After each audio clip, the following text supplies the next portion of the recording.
Okay, so we'll begin. Are there questions?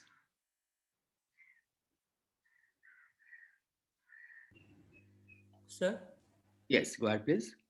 so for radiation, we had an equation of state. For pressure, we also had one. For normal matter. But Yes. are these two only there? Can't there be any other kind of equation of state particles? Yes, there can be, but these are the only ones which are present today. Right? I mean, later on we will study various kinds of equation of state, but these are the dominant ones. And of course, the cosmological constant, right, for which P is equal to minus rho. But in general, there can be other kind of matter also. Right? I mean, for example, when you pass from non-relativistic to relativistic, I mean, radiation corresponds to relativistic matter, right? This corresponds to non-relativistic matter. But there is some temperature. So non-relativistic means what? That at a relevant temperature, that if you look at the kinetic energy, right, kBt, that's small compared to the rest mass. Right? Relativistic means that kBt is large compared to the rest mass. Right? I mean, massless particle, of course, it's always true. But in general, if you have some kind of particle, and if you are at a temperature for which kBt is much larger than the rest mass, then that can be thought of as radiation. But certainly you can imagine that the temperature is somewhere between the say of the order of the rest mass energy. In that case, the equation of state will be more complicated, right? And such kind of matter can certainly exist in nature. Okay. But we'll see this in more detail later. Okay, how to write down the equation of state of generic matter without assuming either relativistic or non-relativistic limits. Okay. And as I said, this one of course is special, right? Rho lambda naught, for which P is equal to minus rho. Okay. And this is special because this is the equation of state for which rho does not change with time. Okay, rho remains constant. Is this okay? Yeah, fine. So, Yes, go ahead, please. sir, I have a doubt in lecture three. Sir, I just want to know that for k equals to one, the universe is decelerate. Uh, sir, Before, there's on. Hello. yes. So before the maximum, before we pass to the maximum, right? Let me see if I can open that. Page number 8. Okay, I think this should be here.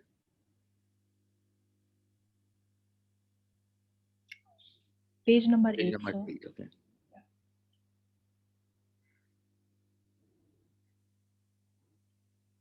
Yeah, this one, Yes. sir. Okay. Sir, I just want to know that only for k equals to one value, the universe is decelerate, or for all values of k, 0 and minus 1. No, for all values of k, because you can see the potential is rising, right? As long as the potential is rising, universe will decelerate. If you go back, I mean, the universe accelerates, right, when the potential is falling. And if you look at this expression over here, right, you can see that the potential falls only for in the presence of cosmological constant, right? For this, as uh, something is wrong somewhere, yeah. For this one, as lambda increases, this goes down because of the minus sign, right? For these, as lambda increases because of the minus sign, these the potential increases, right? So unless there is cosmological constant, okay, among these three, okay, unless there is cosmological constant, the universe will always be decelerating because the potential will rise as a function of lambda. Okay. So in this example, right, I considered lambda equal to 0, right? Rho lambda equal to 0. Okay. So here there is only matter and radiation, and there of course potential always rises, and hence the universe always decelerates. Okay, sir. Okay. Okay. So the only difference between these three cases is whether the asymptotic speed, right? What the asymptotic speed is, right? Here the universe continues to expand, right? Even though the expansion rate is slowing down, right? Here also the universe continues to expand, even though the expansion rate is slowing down. Here, the expansion rate slows down to 0, and then it starts contracting, right? That's the k equal to 1 case. But of course, as we discussed, that we know today that this is not the correct picture, right? Because we know that the universe has this cosmological constant piece, okay? and that is already starting to dominate today. Okay, so from now on, the universe will continue to accelerate. Again, it should be clear from this picture, right? Because the potential will continue to decrease, and the universe will continue to accelerate. Okay, okay, sir. Okay. So could you stay in that document? Open that document. Okay. Yeah, the dark matter part that you were telling in the last class. 1 minute. I think it's this one, right? Yeah, Okay. you drew a graph in one of the slides for the velocities of outward star. Yes. Okay. This one. Yeah. Okay. So does this suggest that dark matter is not uniformly distributed across the galaxy? Yeah. So this is one point I should emphasize, that both matter and dark matter have the property, okay, that they clump. Okay, that they clump near the center of the galaxy, and that's just because of the gravitational force. Okay, both matter and dark matter have exert gravitational force, and because of that, the higher density regions, okay, attract more matter, and it tends to grow. Okay, but matter also has additional interaction. Like when two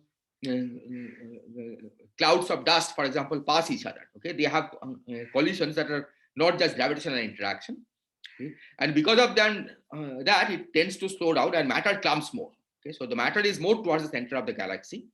Dark matter is also clumped around the galaxies, but it spreads out more.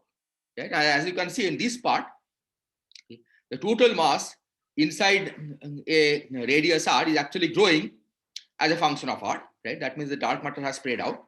Okay? But eventually, of course, it will go down. Okay? So dark matter are also clumped around the galaxies, but its spread is more. But is that spread uniform? Like, can we infer it? It's not. It cannot be uniform, because near the edge, of course, it will go down, right? Yeah, up to the edge. Like if we imagine, let's say the galaxy has a disk, Yes. can we imagine it with some constant density throughout, on average, constant density throughout? Like matter we can, right? Like ordinary matter almost across the galaxy. Well, see, even ordinary matter, right? The center of the galaxy has a black hole, right? There, of course, the density is much higher.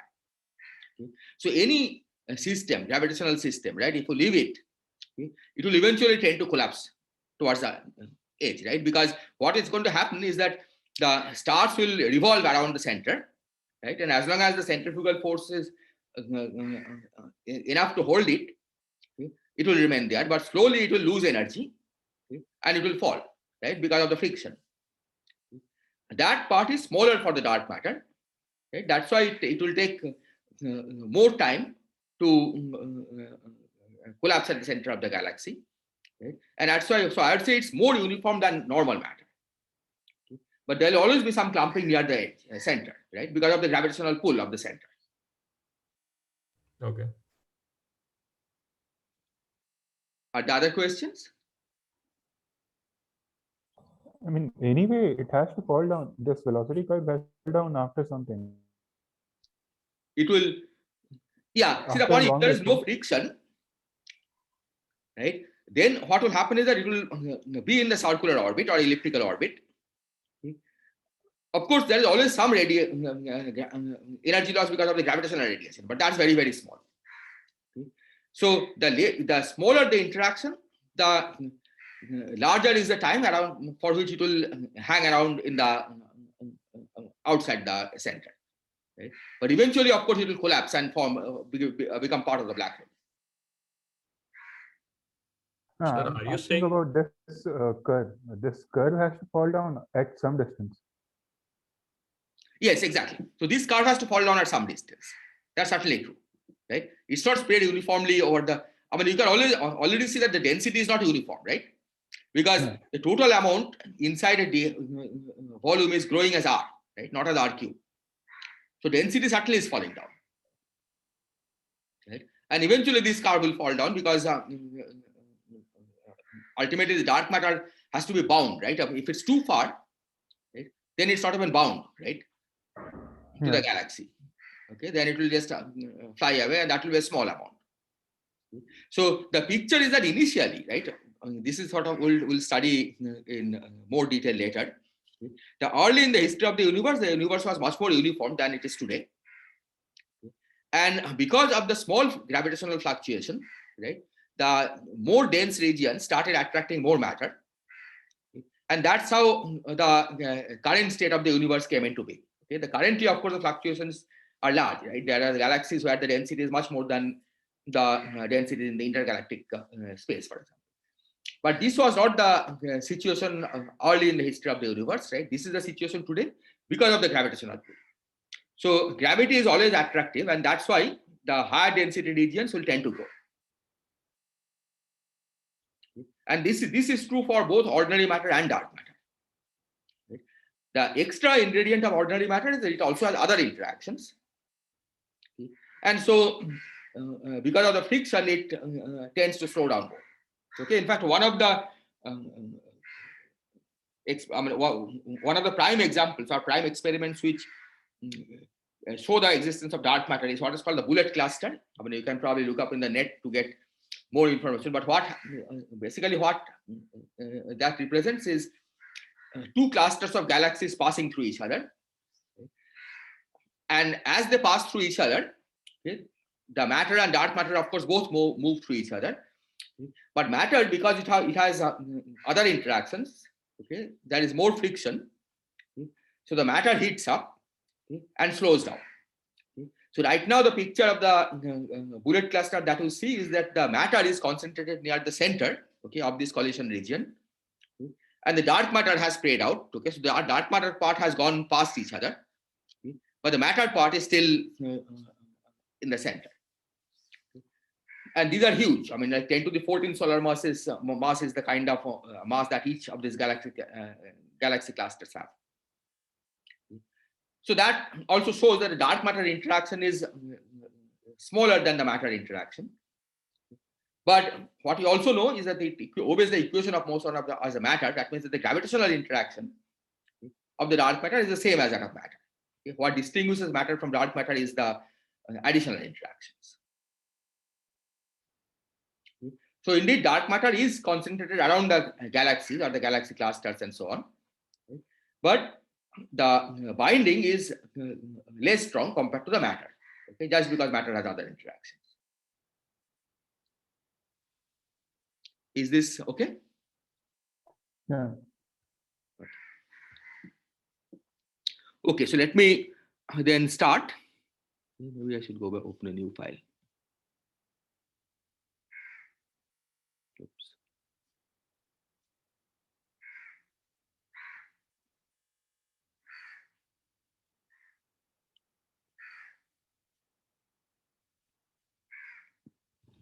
Okay, so let me remind you where we stood yesterday, okay, or last time. Okay. So we are basically trying to get something is wrong with this. Okay, we are trying to determine, okay, the rho m and rho lambda and rho r, okay, or more specifically, we also define these components omega I as rho I over rho c, okay, for I equal to m r or lambda, okay, depending on what you are interested in. Okay. Rho c was 3h naught square over 8 pi g. Okay, this is what is called the critical density.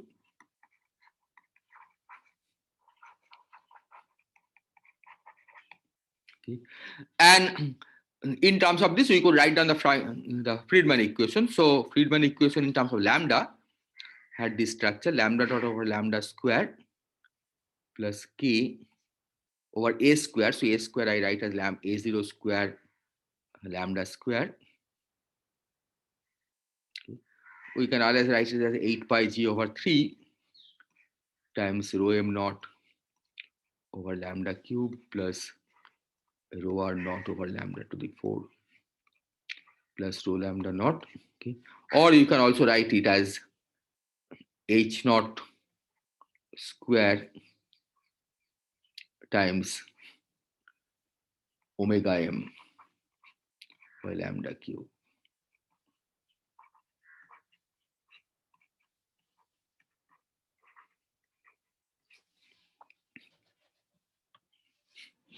Okay, I just took rho m over rho c, right? I multiplied and divided by rho c both sides, outside and inside. Right? So these become omega m when divided by rho c. Okay? And this, when multiplied by rho c, gave you back the H0 square. Okay? And then we discussed yesterday the ways of determining omega r. Okay, that's just from the current temperature. That's of the order of 5 times 10 to the minus 5. We determine omega m, okay, which is about 0.3. Okay, and this 0.3 has 0.05 from matter, ordinary matter,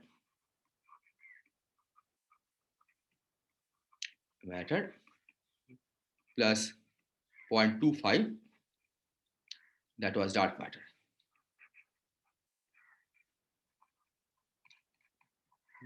So today we are first going to discuss how to determine omega lambda. Okay. So determination of omega lambda.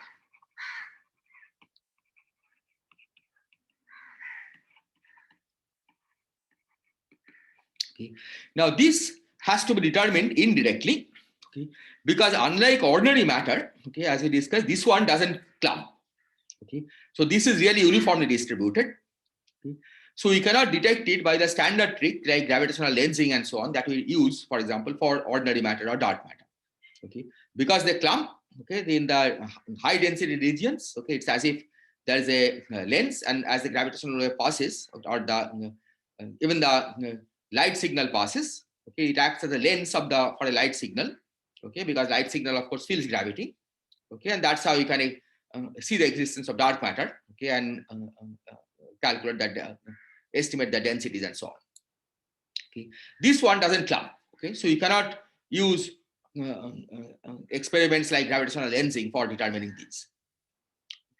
So the way this is determined is somewhat indirectly, okay, through this Friedmann equation. Okay, so let me just discuss how we do this. Okay, so we first take this equation, multiply by lambda squared times the Friedmann equation.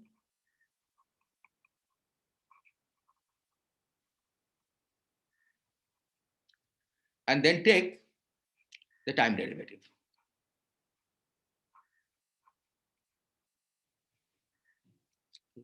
So let's see what we get. So when you multiply by lambda squared, this becomes a constant, so time derivative vanishes. This gives you 2 lambda double dot times lambda dot. And on this side, you get H0 square times minus 3, sorry, not minus 3. Once you are multiplied by lambda square, this has become omega over lambda. So minus omega m over lambda square minus 2 omega r over lambda cube, because this has become lambda square, and take one more derivative, plus 2 omega lambda times lambda, and then lambda dot. Okay, so now you can cancel the lambda dot from two sides. Okay, so let me do that. So now cancel lambda dot from two sides. Okay. And then set lambda equal to 1. That's today. Okay, that's t equal to t naught. So if we do that, you see that on this side, okay, so lambda double dot today, okay, in terms of the parameterization that we used, is minus q0 h0 square. Because if you recall, the expansion of t over a naught, right, that's lambda. Okay. The first term was h naught times t minus t naught. Okay. The second term was minus half q naught h naught square times t minus t naught square. So if you take two derivatives, you get minus q naught h naught square. So this gives the equation, that minus Q naught H naught square is equal to, today lambda is 1, so minus omega m minus 2 omega r plus 2 omega lambda. Okay, let me just check that the equation is correct. Yeah. Okay, so now the point is we know omega m, okay, we know omega r, okay, we can measure H naught and Q naught, okay, and from this we infer what omega lambda is. Okay, so that's the way we determine omega lambda.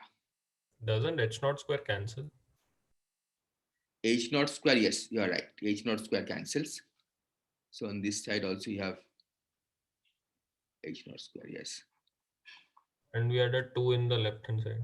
Yeah, 2. Thank you.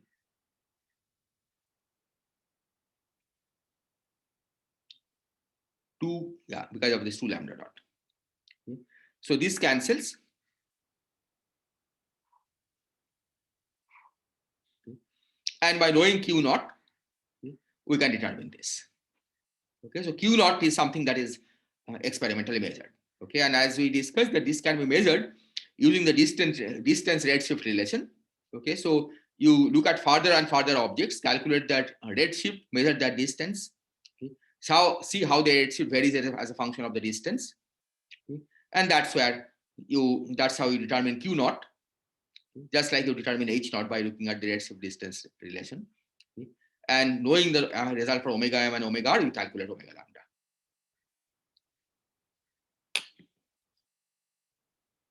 Are there other questions?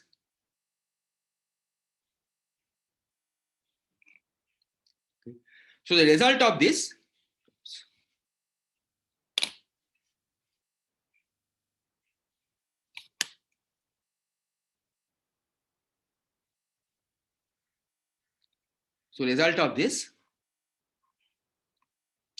is that omega lambda is about 0.3. Okay. So this means that omega r plus omega m plus omega lambda is almost equal to 1. Okay. It's indistinguishable from 1 as far as today's measurement is concerned. Okay. So let's see what that means for our universe. So let me go back to the Friedmann equation again. Lambda dot over lambda square plus k over a0 square lambda square is Sir, omega lambda will be close to 0.7 or 0.3. sorry 0.7. Thank you. 0.7. Okay, so because this is 0.3, this is 0.7, this is very small, right? 10 to the minus 5. So that's why it's almost 1. Okay, so this is H naught squared times omega m over lambda cube plus omega r over lambda to the 4 plus omega lambda. Okay, so what we see today is that this quantity today, okay, is almost 1 because lambda is 1 and the sum is 1. Okay, which means the right hand side is H naught square. Okay, so the left hand side is H naught square. Okay, because lambda dot over lambda, of course, is H naught square, H naught. Okay, so k over a0 square is almost 0. Okay, so k over a0 square is indistinguishable from 0.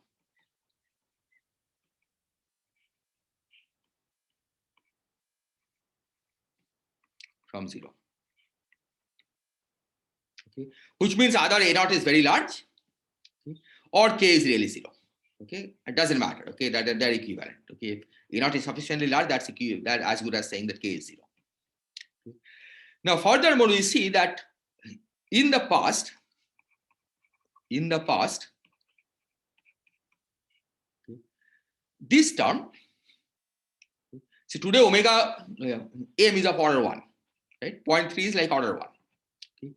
So in the past, this term would have been much bigger. Much bigger than this one, because this one goes as 1 over lambda square, this one goes as 1 over lambda cube. Okay. So today, if this term is bigger than this, okay, then in the past certainly this term would have been bigger than this. okay, at all times. And of course, in sufficiently far past, this term will also work. So in the past, omega m over lambda cube dominates over k over a0 square. On the other hand, in the future, this term, this is remaining constant, as in the future lambda increases. So this term dominates, because today this term is definitely larger than this one, because as I said, this is indistinguishable from 0. So today this term is larger than this one. So in the future, omega lambda will dominate over k over a0 square, which basically means that this term, okay, as far as you can see in standard Big Bang cosmology, this term is never important. So which basically means that for all practical purpose, you can just set this term to 0, and we will not worry about this, at least for most of our discussion. Okay, so the equation that we'll be using is this term without the k over a0 square.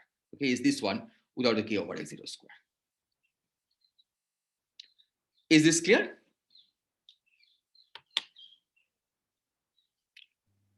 Okay. Sir, hello. Yes, go ahead, please. Sir, could you please explain this in the past or future? Yeah. So what I was saying is that today, this term is already, I mean, we know that today this term is smaller than omega m over lambda cube and omega lambda, right? This is indistinguishable from 0, right? Which means that this term is larger than this term today, and this one is larger than this term today. Now, the question is, in the history of cosmology, of course, we have to worry about whether this term could ever become important, right? If it ever could become important, then you have to keep this, right? Because maybe in the early history of the universe, this was important, or in the late history, it will be in the late evolution, it will be important. But what we see from here is that if today this term and this term are the same order, then in the past, because lambda was smaller, right? This would have been definitely larger than this one, right? Because this goes as 1 over lambda cube, this goes as 1 over lambda square. In the future, okay, so today this term is also of the same order as this one. So in the future, this one remains constant. This one falls off as 1 over lambda square. Okay. So future means lambda larger than 1. Okay. So again, in the future, this term will be small compared to this one. Okay. So what this is saying is that in this equation, okay, there is always one term on this side, okay, which will be much larger than this one. Okay. So for studying the time evolution of lambda, okay, this term never becomes important, and we can just set this equal to 0. Okay. If today is indistinguishable from 0, then both in the past and in the future, okay, it's as good as setting equal to 0. Even in the far past also. At least in the far past, as far as the Big Bang cosmology is concerned, because this will always dominate this, right? Yeah. If it's dominating it today, it certainly will dominate here in the past, right? Okay. I mean, if just after the Big Bang, A0 is very, very small, right? So how can we? No, A0 is today's A0. Oh, right? yes. A0 by definition is today. A0 Yeah. is A up to T0, right? Mm. Yeah. So lambda is very, very small after the Big Bang. Okay? Mm. So this term was larger, but this Yeah. term was even larger. Okay? And we'll see that this term also becomes large. Okay. Is this okay? So from our present day experiments, are we like sort of certain that the cosmological constant only contributes gravitationally? Well, as far as we know, right, there is no evidence that this is indistinguishable from a cosmological constant. Okay, of course that can change in the future, right? As we saw, if it was really a scalar field, right, then it could contribute otherwise, right? Because scalar field can also have its kinetic energy term. And it can also couple with things then. Exactly. Then it can also couple with things. But as far as today's experiments are concerned, this is indistinguishable from a constant. Okay.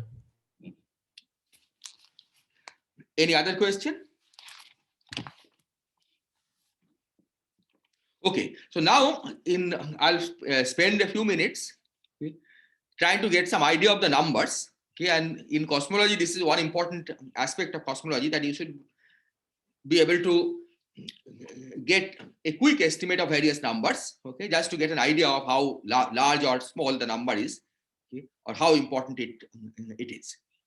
Okay. So I'll just try to demonstrate this by calculating a few numbers. Okay. So let's look at this H0. Let's look at H0, which we had said is about, okay, it's still uncertain, of course, okay, but roughly it's 70 kilometers per second per megaparsec. Okay. Now let's try to see what this means, okay, in more conventional units. So megaparsec, okay, if we gave is this is 10 to the 6 parsec, right? So 1 parsec was 3.086 times 10 to the 13 kilometer, and because it's megaparsec, there is another factor of 10 to the 6. Okay. So you see that it has dimension of 1 over time, because the kilometer cancels the kilometer, so it's like 70 divided by 3.086 times 10 to the 13 times 10 to the 6 second. Okay. And this is not surprising, because remember the definition of H naught. H naught was lambda dot over lambda at t equal to t naught, right? Now, lambda is dimensionless, okay, but lambda dot should have a dimension of 1 over time, okay, and that's what we are seeing here. Okay. Let's try to convert this to year, okay, and see how many years it means. Okay, this is 70, so now we have to convert this to year. That means we divide by the number of seconds in a year. Okay, so that's 60 seconds to a minute, then 60 minutes to a hour, then 24 hours to a day, and then 365 days over 3 times 10 to the 19 years. So let's try to get some estimate. Okay, so this is 7 times 6 times 6, right? So that's how much? Say this is 36 times 7, say 40 times 7. Okay, so that's 3 times 10 to the power. There are already 3 zeros here and 2 more zeros, I think, came, right? Does that sound right? Right? Yeah, 36 times 7, right? That's of the order of, say, 400. And 3 zeros. So 3 or That is 282. 282 into 10 raised to 3. yeah, so that's like roughly 3 times 10 to the 5, right? Yeah. Yeah. And here you get 24 times 365. Okay. So that's let's say 24 times, if it was 400, right? That and that will be like almost 100. So let's just make it think of this as 100. So this will be 10 to the power 4, roughly 10 to the power 4, right?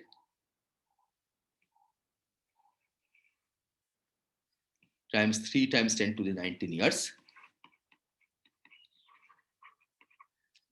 That's roughly, so let's cancel the 3 and 3, and then roughly 1 over 10 to the 10 years. Okay. So this will control a lot of the time scales of the evolution of the universe, right? And as we'll see, that this will also be related to the age of the universe, the current age of the universe. Okay. So this is a very important number. You should keep in mind that H naught inverse is of the order of 10 to the 10 years, okay, or 10 billion years. Okay. Now let's also do another calculation, rho c, right? Rho c was 3 H naught square over 8 pi g, okay? And I had said that this is like roughly a few protons per cubic meter, okay? That's what this this much density corresponds to. So let's see how we can get that number. Okay. And here, in fact, it's useful to use the natural units, because then you don't need to look up other tables. Okay, the value of H bar and C and so on. Okay. So this is 3 times H naught squared. Okay, so H naught was, okay, we'll go back to seconds. Okay.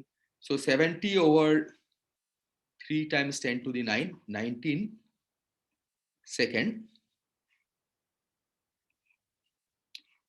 square times 1 over 8.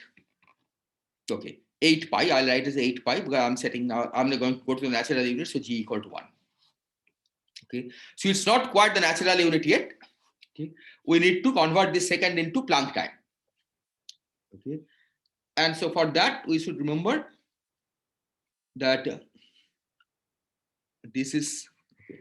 So this is let's say 3 and pi. Let's cancel. Okay, and 1/8 we write as 1/10 because we are just trying to get an estimate of the number. Okay, 1/10 times 70 times 3 times 10 to the 19. We want to convert this to a dimensionless number first. So we multiply it by the unit of time. Okay. That's Planck time. Okay. So that's 5.4 times 10 to the minus 44.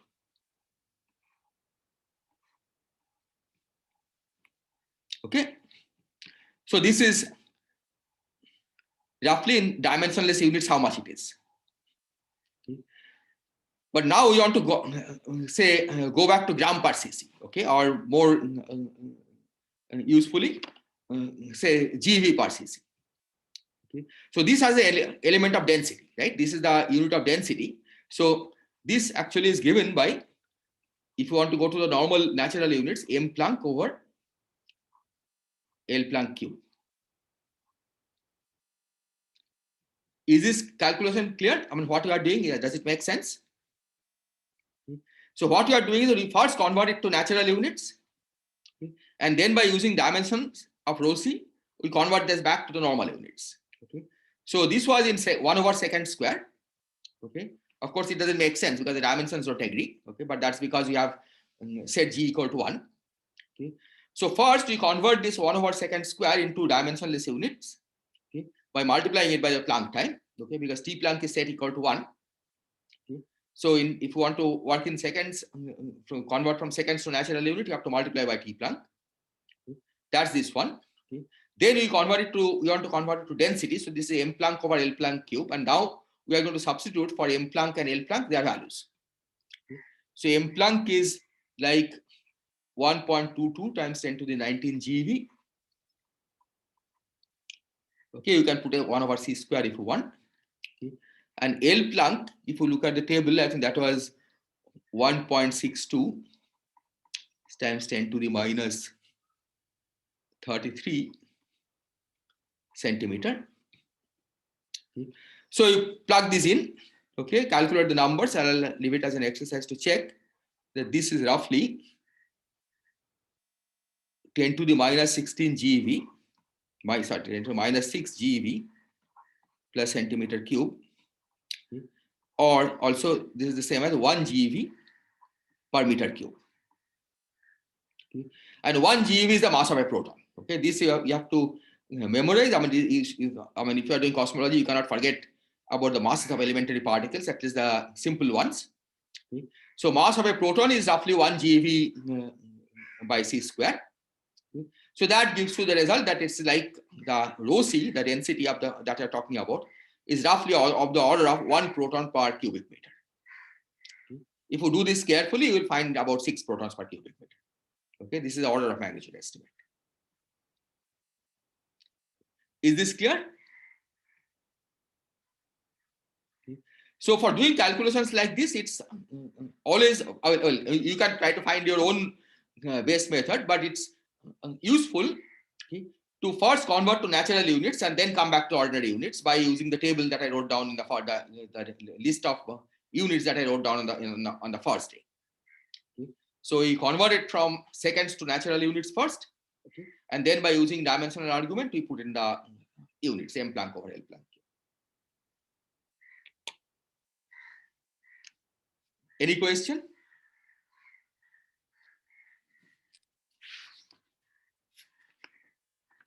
Oops.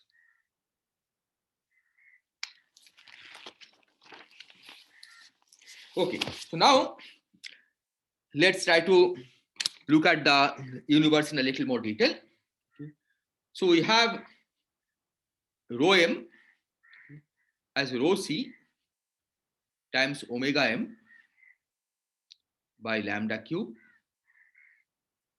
rho r as rho r naught, sorry, let me write it again as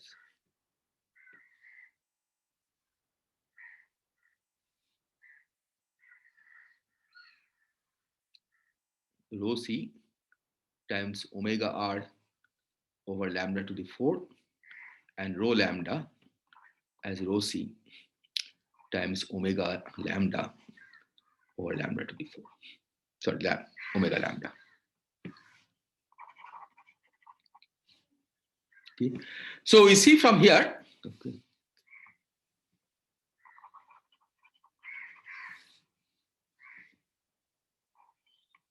okay. So today lambda is of order 1, okay, and omega m is 0.3, omega lambda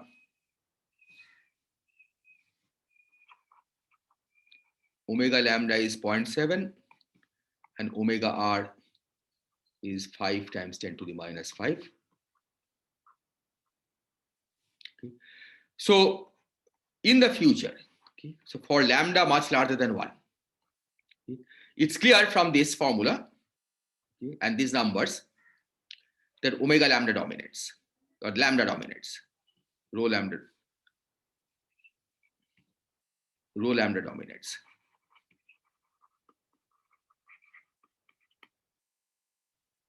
Okay. When lambda is much less than 1,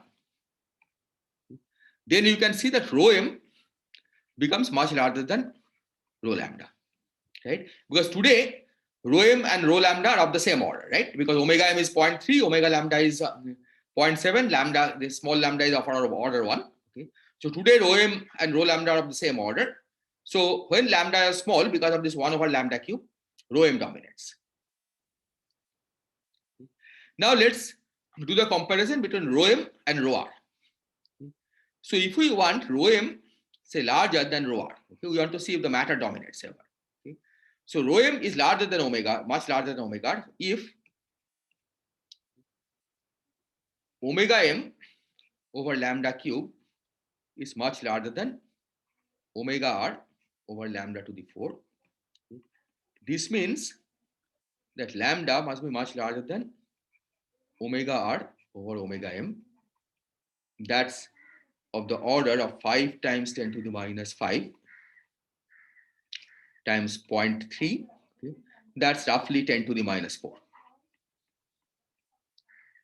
Okay. So this particular value of lambda is what is called the matter radiation equality. Okay. So we define lambda eq is defined as omega m over lambda eq cube equal to omega r over lambda eq to the 4. Okay. So for lambda much larger than lambda eq, rho r will dominate.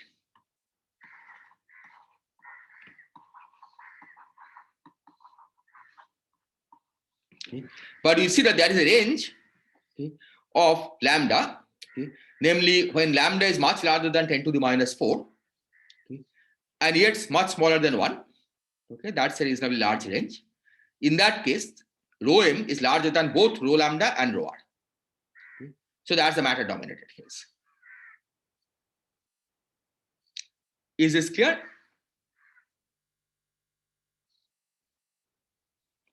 Okay. Now, one point I should emphasize, okay, that this estimate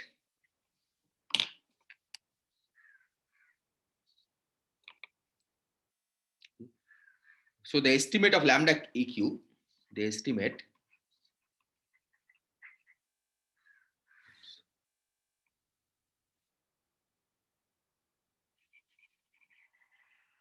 So what I did here.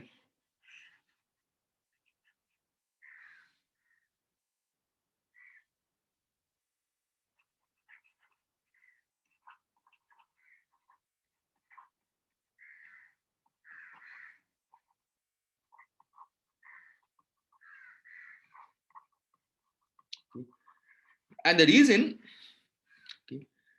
is that you also have neutrino radiation.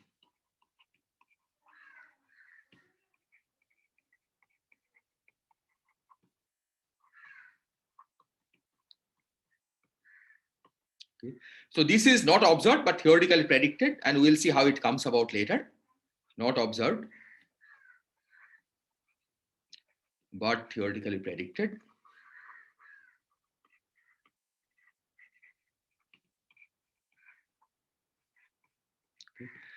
Its temperature is roughly of the same order as the photon temperature, but a little less, and we'll see by how much. Okay, again, this will be part of the course in the future. Okay, but because of this neutrino radiation, omega r, that is estimated as 5 times 10 to the minus 5, okay, is somewhat larger, and that will of course change the value of lambda IQ. Okay, but this is roughly order of magnitude estimate as is correct. Okay, but not the precise estimate. What is larger? Omega r. Omega r, yeah, because omega r contains both photon and neutrinos. So the photon contribution is 5 times 10 to the minus 5. Right, that's what we observed, because and that we calculated that based on the microwave temperature. Neutrino, as I said, has not been observed, but we know it exists theoretically. Okay. And we can actually calculate the temperature of the neutrino radiation, okay, which will be a little less than 2.73 K. And that also contributes to omega r. Okay. So the actual omega r is a little larger than 5 times 10 to the minus 5. But of the same order. Of the same order, yes. Typically, don't we mean radiation as like massless radiation or something? I don't know. Yeah, when the temperature is larger than the mass of the particle, right? And at this time, at this lambda, right, the temperature will be 10 to the, this again we'll see later, the temperature will be 10 to the 4 times higher. Okay. And at that temperature, the neutrinos can be thought of as massless. That is, some of the neutrinos are certainly much lighter than that kind of temperature. Right? So when we refer to radiation, right, we'll mean any kind of particles whose rest mass energy, okay, is small compared to the kinetic energy. Okay, the KBT is much larger than rest mass energy. Yeah, okay. Okay. Sir, when you are calculating lambda equality, Yes. basically you are putting the omega r by omega m values. Yes. But these are the current values, right? These 5 times 10 to the minus 5 and this 0.3. So when we are talking about lambda much less than 1 and very fast. Yes. So these values will hold, or this will change? Yeah. See, the omega m, I mean, if you look at the equation, right, the omega m is a constant. These are all constants. Okay, because this by definition, omega m by definition is the ratio today, right? The lambda dependence is all the time dependence is in lambda. Okay? But this, of course, is crude. Okay, because as you will see, that the history of the universe has more evolution just other than gravitational. If the evolution of the universe in the past had been purely gravitational, okay, then these would hold, right? Because these are really constants. But we'll see that in the past things were different, that interactions involved not only gravitational interaction, but also other kinds of interactions. And there these numbers will change somewhat. But the order of magnitude estimate is correct, right? I mean, it's not that omega m actually evolves with time, because time evolution is totally encoded in lambda, right? Because if you look at the definition of omega m, that's the ratio today. Yeah. So these, I should have said, maybe I should correct this here. It's rho I naught over rho c. Okay, that's today's densities. So these numbers are not changing with time, okay, as such. Okay, unless the physics changes. Okay, and that, as I said, that happens because of the interactions other than gravitational. Okay. Okay. Any other question? Okay, so this is something, in fact, I was going to say again. Okay, something related to this. Okay, that you see that this equation over here, this rho r equation, omega is constant. Okay, as far as we are concerned so far. But now,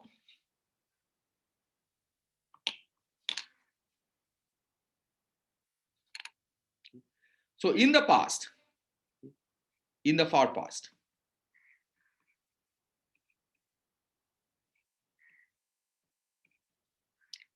when radiation dominated,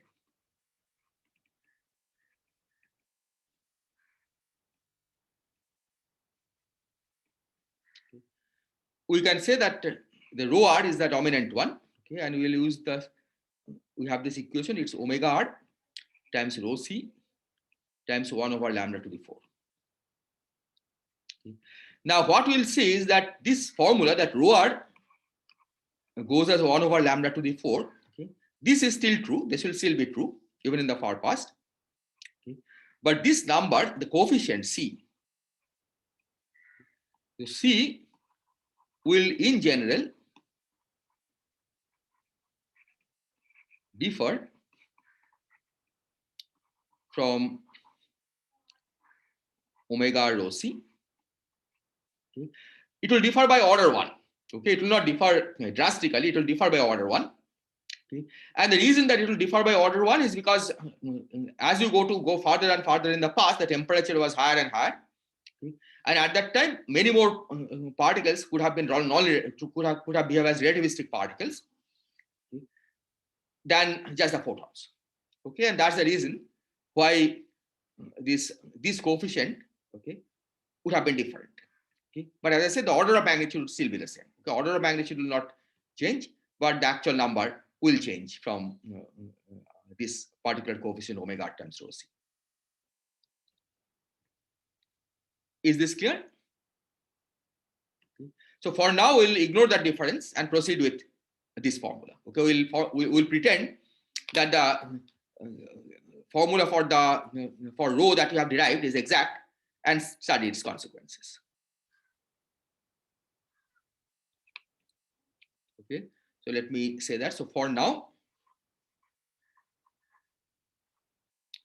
we shall use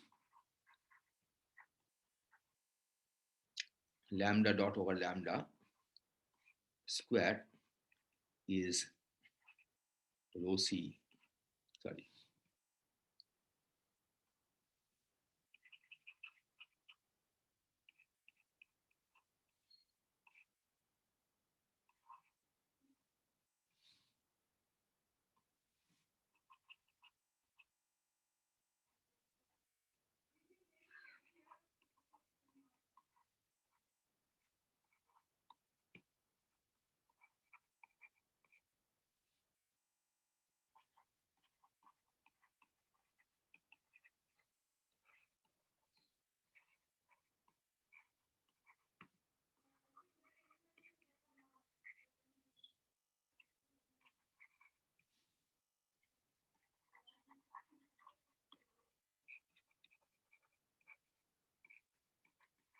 Okay, but you should keep in mind that this is not strictly true.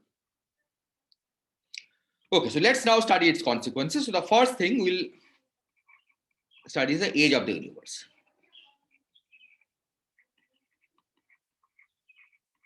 So age of the universe by definition is today's time. Okay, that is T naught. The definition of age of the universe is T naught. Okay. In the convention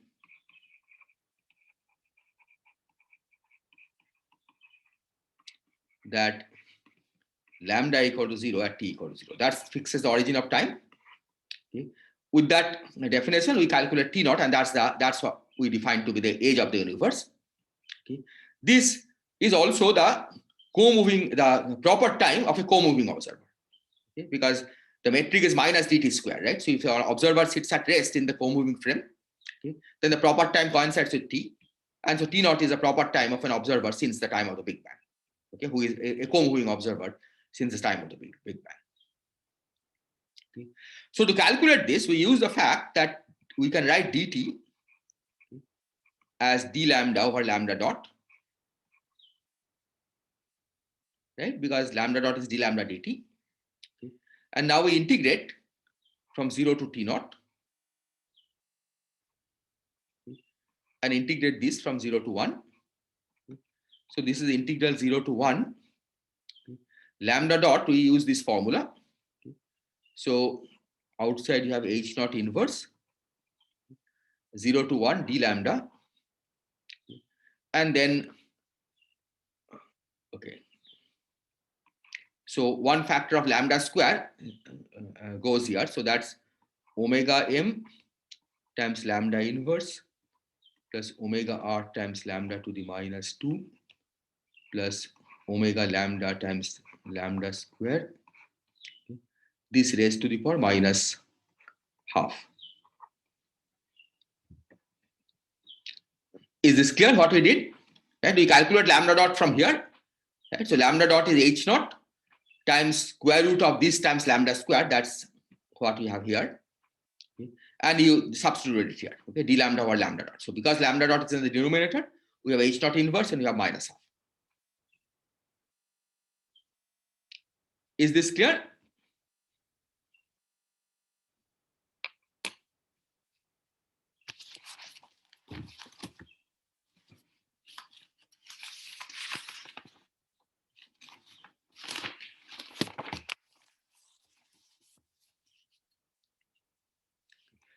So let me write the formula again. So lambda, sorry, T naught is h naught inverse integral 0 to 1 d lambda times omega m lambda inverse plus omega r lambda to the minus 2 plus omega lambda lambda square to minus half.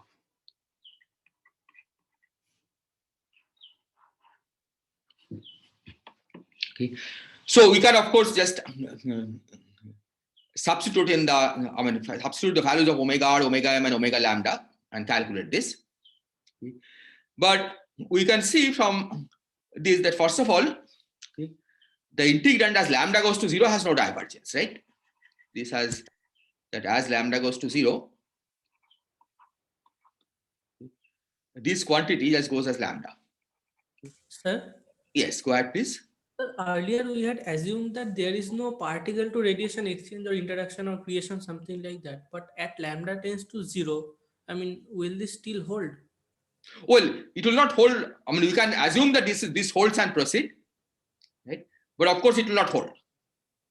But that effect will be very small, right? I mean, for the calculus kind of calculation that we are going to do now, right, that effect can be ignored, and we will see why.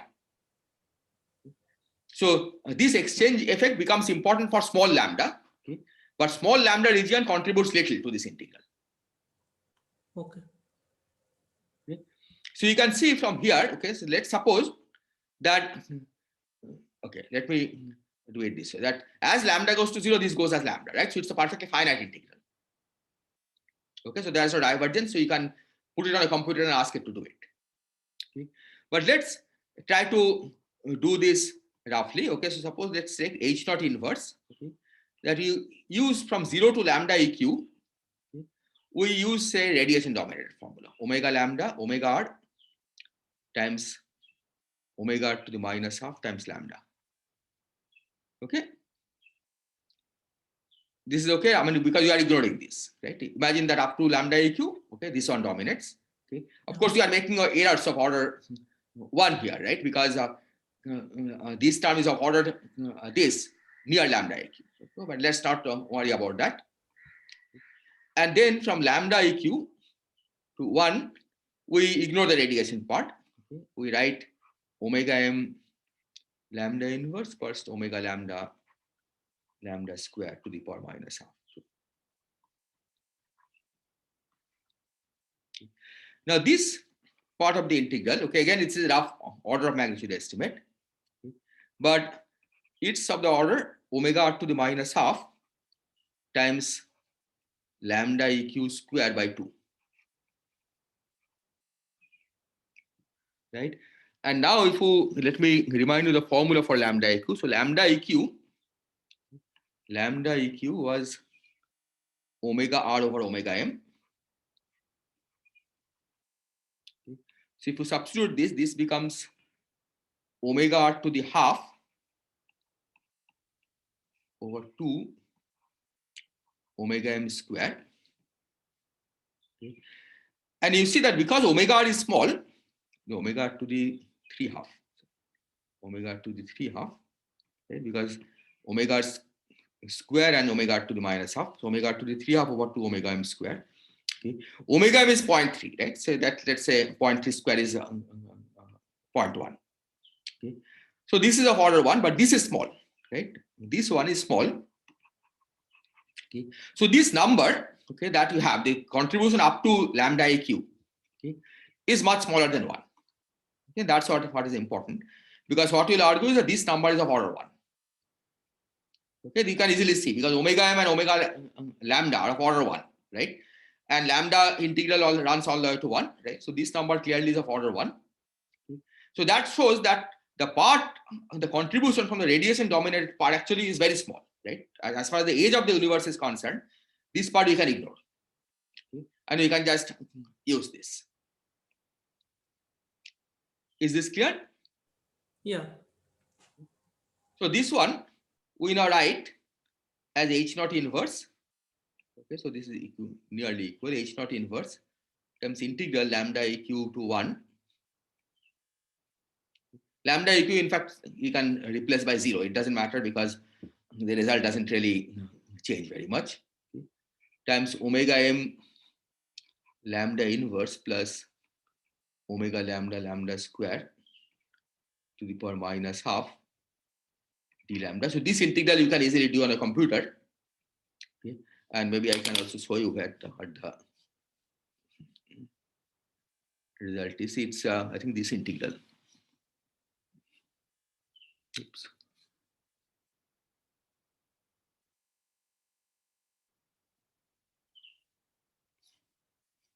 Yeah, so this is the integral. Okay, 0.3 is the omega m, right? And 0.7 is omega lambda. So if you do this integral, it's roughly 0.95, okay, or 0.96.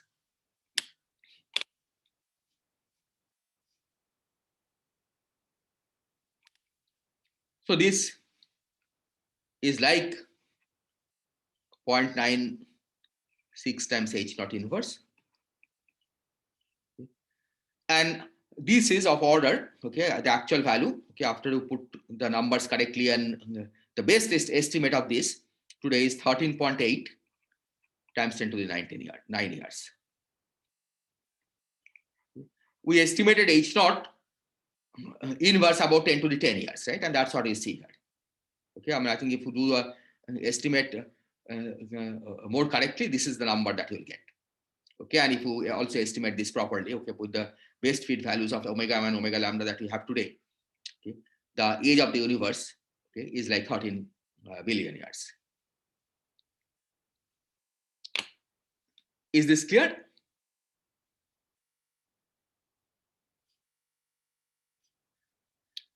Okay.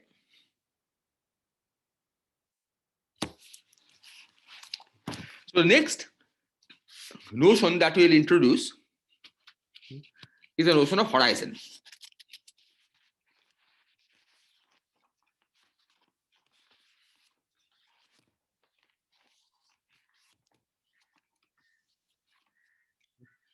So horizon at time t is the maximum distance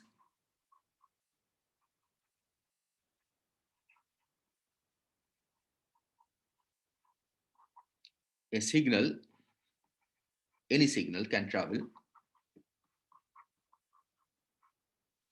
since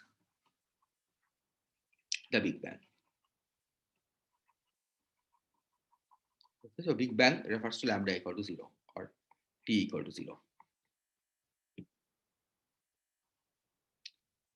Is this clear?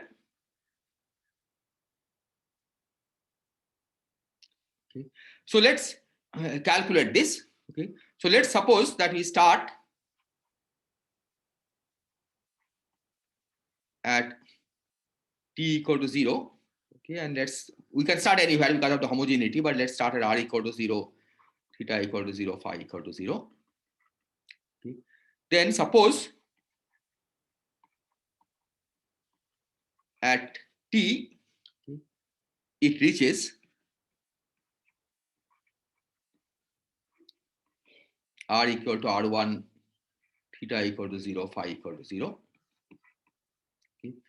Then, of course, the maximum distance signal can travel is the light signal. Okay. So if it's light signal, it goes on a null geodesic. So you have this equation minus dt squared plus at squared times dr squared equal to 0. Okay, I'm ignoring the k. Okay, k over a0 square factor we have set equal to 0. Okay. So this gives you integral 0 to r1 dr, okay, as integral 0 to t dt prime over at prime, okay, which will write as 1 over a0 times integral 0 to t dt prime over lambda t prime. Okay. So the horizon, okay, is the physical distance that it travels. Okay. This is given by a of t, okay, because you want to convert from coordinate to actual physical distance. A of t times integral 0 to r1 dr. Okay. So that's given by a of t over a0 is lambda of t times integral 0 to t dt prime over lambda of t prime.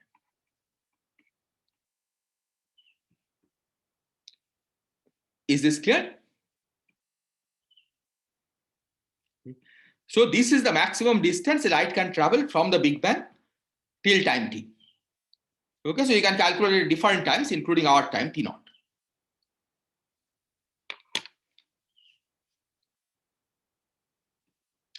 So let me write this formula again. So we have dh of t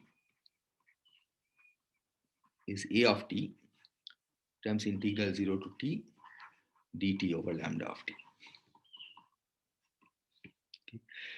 So another useful concept is co-moving horizon.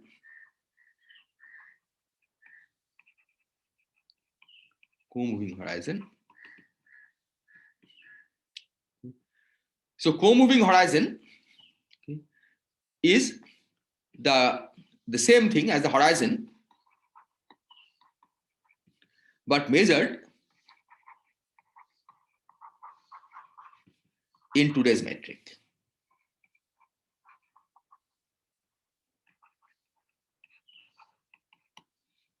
Okay.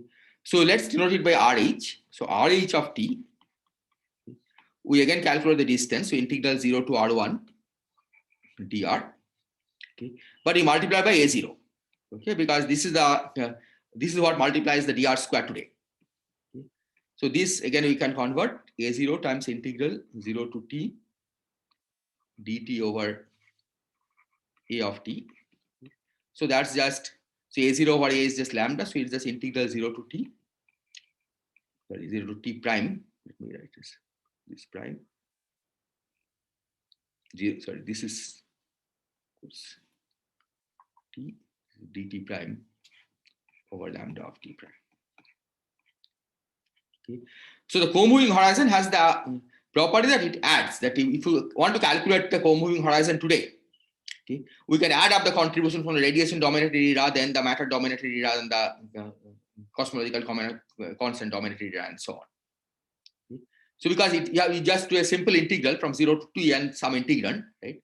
So you can divide this integrand, the full integral, into parts, right? One part comes from the radiation dominated part, one comes from the matter dominated part, and the other one comes from the part where both matter and cosmological constant are equally important. Okay. This one, on the other hand, right, because has this, what did I do? This is not AT, it is lambda t. this one, because it has this multiplication by lambda t. Okay. This part of course adds, right? But this is not, this doesn't add. But they are simply related, right? Once you have the co-moving horizon, you can just multiply by lambda to get the physical horizon. So is this clear, the definition?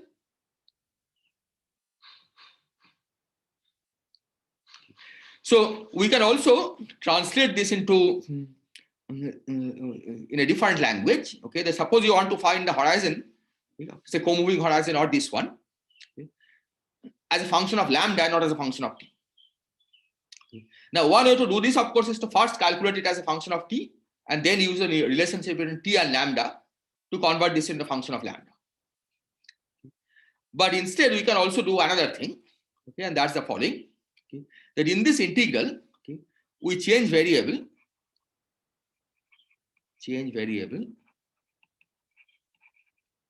from t prime to lambda prime, which by definition is lambda of t prime.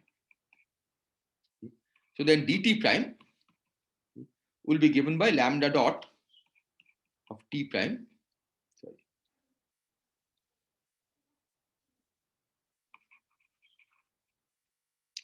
D lambda prime is lambda dot of t prime dt prime. Okay. But this is then dt prime times h naught inverse, and lambda dot of t prime, we use the formula, that's omega m over lambda prime plus omega r over lambda prime square plus omega lambda prime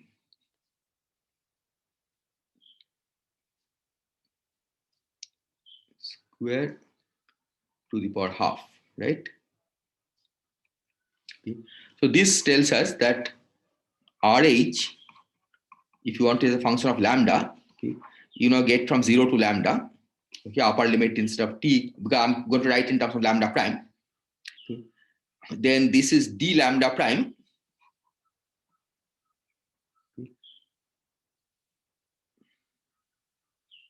Okay, this is not, this is h naught.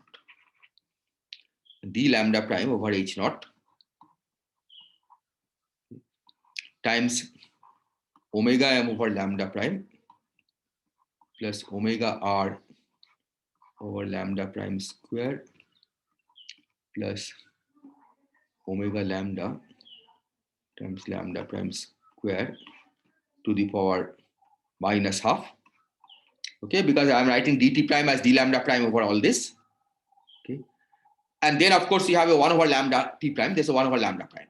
Okay, so let me write this as h naught lambda prime. Okay. So this formula directly gives RH as a function of lambda. Okay, you don't have to go through t prime. Okay, you don't have to go through t. Okay. This gives you RH as a function of t. Okay, you have to first find lambda of t and then substitute. Okay. But this one gives you RH directly as a function of lambda. Okay. And for many purposes, in fact, lambda is more useful than the variable t, even though you can go back and forth, right? Because you know how lambda evolves. So any given value of lambda corresponds to a particular value of t and vice versa, okay, which you can go back and forth, but this gives you directly RH as a function of lambda. And then to find dH, you just have to multiply this by lambda. Is this clear?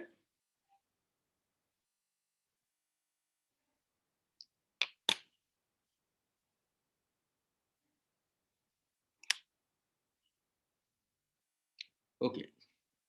So RH, let me write it again, is h naught inverse integral 0 to lambda d lambda prime over lambda prime times omega m over lambda prime plus omega r over lambda prime square plus omega lambda times lambda prime square to the power minus half.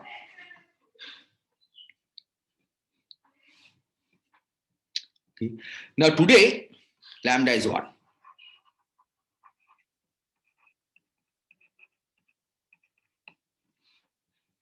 Okay. So if you want to calculate today, right, RH of t naught, RH of T naught is the same as DH of A naught, right? Because lambda is 1. You multiply by lambda to get the physical horizon, but that's the same as co-moving horizon today. Okay. So today RH of T naught, okay, is given by H naught inverse times all you have to do is to set lambda equal to 1 here. H naught inverse times integral 0 to 1 d lambda prime by lambda prime omega m over lambda prime plus omega r over lambda prime square plus omega lambda prime square to the power half, sorry, minus half. Okay, and this number, so you can set, you just let's ignore this. Okay, set this equal to 0.3 and set this equal to 0.7. Okay, so this calculation again you can do numerically. So let me just show you the result if I can. I think that's this number over here, right? I have integrated the integrand divided by lambda. U is like lambda prime. Okay, divided by u. Okay, so this is the only difference from the H calculation. Okay, either there is a division by u or division by lambda prime. Okay, otherwise it's very similar to the H calculation. Okay, and that's about 3.29. Sir, Yes, what is? okay, I thought the power is minus half, but you have already divided. Yeah, I have divided 1 over this. Yeah, Yeah, and then divided by u.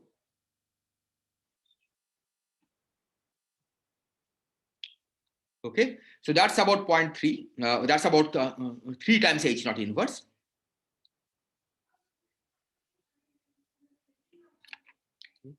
So this is roughly 3 H naught inverse.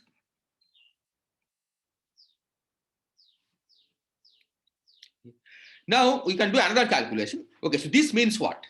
Okay, this means that if we look out in the sky, okay, the amount of distance that that we can see, right? I mean, this is the farthest galaxy that we can see, okay, is of this order.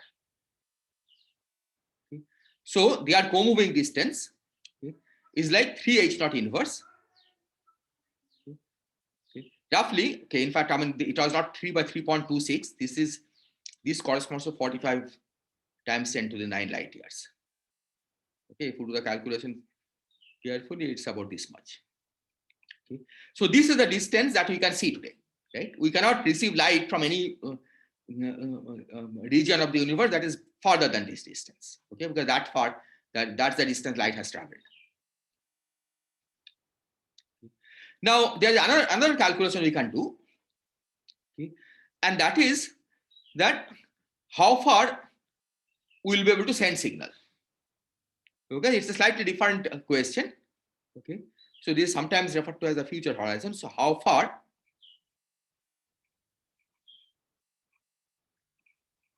can we send signal if we do it today?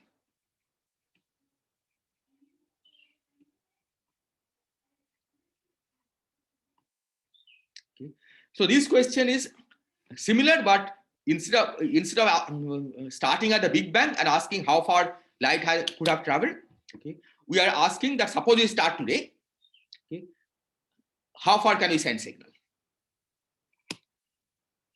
Okay. So this is given by a similar formula. Okay, so let me write down the formula. Okay, again we are trying to calculate in the co-moving distance. So H naught inverse. Okay, only thing that changes is that instead of starting at 0, okay, we are starting today, right? So we'll start at 1. Okay. And we are willing to wait for as long as we want. Okay, so you go all the way to infinity. Okay.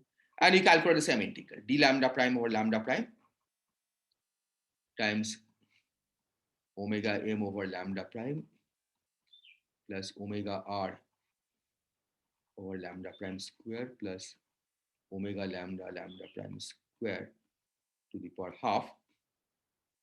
Now you notice that this is a finite integral, okay, because for large lambda prime it goes as d lambda prime over lambda prime square, right? Because this one dominates for large lambda prime and it goes as 1 over lambda prime square. Okay. Again, this part is negligible. This is negligible today, and of course, this will be negligible in the future. So you can forget about this. It is minus half. Sorry, minus half. Thank you. Minus half. And this again you can estimate. Yeah, I think that also I may have it here. Let's see. Yeah, so here I have integrate from 1 to 100, but you can do it for 1000 if you like. Right, the result will not change very much.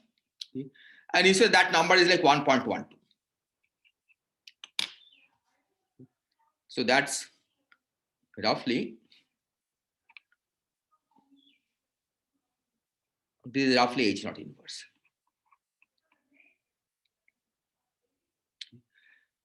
Now you see that what this says is the following. Okay. It says that today if we send out light signal, okay, it can proceed, okay, as far as 1.12 times H naught inverse, okay, in today's measurement. Okay. So this means that many of the stars and galaxies we can see today, right, which in today's measurement is 45 billion light years away, okay, we can never reach, right, however fast we travel. Okay. Because the maximum distance we can reach, okay, is 1.12 times H naught inverse. I think this is about 17 billion light years. Okay. Whereas the maximum distance we can see is about 45 billion light years. Okay. And this is a peculiar property of the fact that we have this cosmological constant. Okay. If the cosmological constant had not been there, right, if omega lambda had been 0, okay, you can see that this integral actually diverges, right, because it goes as d lambda prime over lambda prime times some positive power of lambda prime, right, lambda prime to the half. Okay. So integral d lambda prime over lambda prime to the half will diverge from the upper end. Okay. So in that case, there will be no limit, right? You can send light as far as you want. Okay, if we are willing to wait long enough, okay, wait till lambda becomes sufficiently large, okay, light can proceed as far as we like. But this is not the case because cosmological constant dominates in the future. So in the presence of a cosmological constant, there is a finite distance that you can travel in today's measurement. Okay. So this is sometimes referred to as a future horizon, okay, that we cannot travel more further than this. Okay. And that distance is larger than the distance we can see today. Sir, Is this clear? Yes, go ahead, please. physically, what is happening? I mean, if we evolve in time, then I mean, why can't a signal go further physically? Because the universe is stretching so fast that the points which are at order H naught inverse distance today, right, are larger, say, which are say at 2 H naught inverse today, right? They are moving away so fast that light cannot reach them. Right? That's because of the accelerated expansion of the universe. Right? Okay. That's the physical explanation of why we cannot reach these points.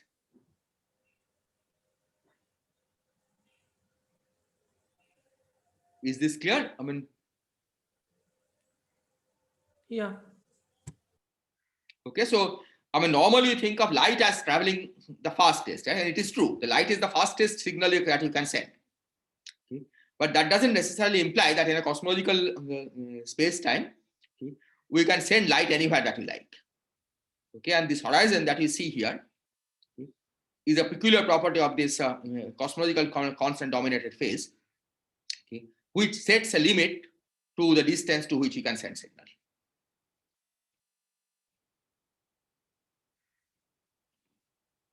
Okay, so next time we'll try to study this relationship between the horizon and the age in a little more detail, okay, and then we'll proceed from there. Are there questions?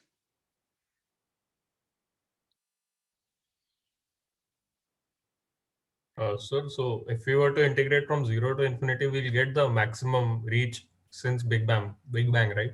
Yes, that's right. That will be And like, if our- you just have to add the two, right? yeah, Yeah, so that will be like 4 times H naught inverse. so something like 60 billion light years. That's right, exactly. And if our universe does, even like some people hypothesize that there might be a boundary for a universe or something, but if it's farther than that, we'll never know. Yeah, we'll never know. We may know theoretically, I mean, if you have a better theoretical understanding, but you cannot experimentally prove. Yeah, okay. Yeah, so this is what our universe is like.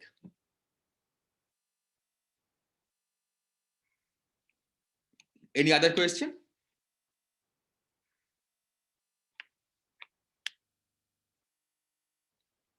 Okay, so if not, we'll continue tomorrow. So Yes, go ahead, please. if you don't mind me asking from something from your yesterday's talk. Yes. Yeah. So Okay. So you maybe showed that. let me do one thing. So if there are no other questions on this cosmology, I'll stop the recording, because you don't want to put yesterday's talk in this recording, right? Yeah. Okay. So let me. Are there any question on today's lecture?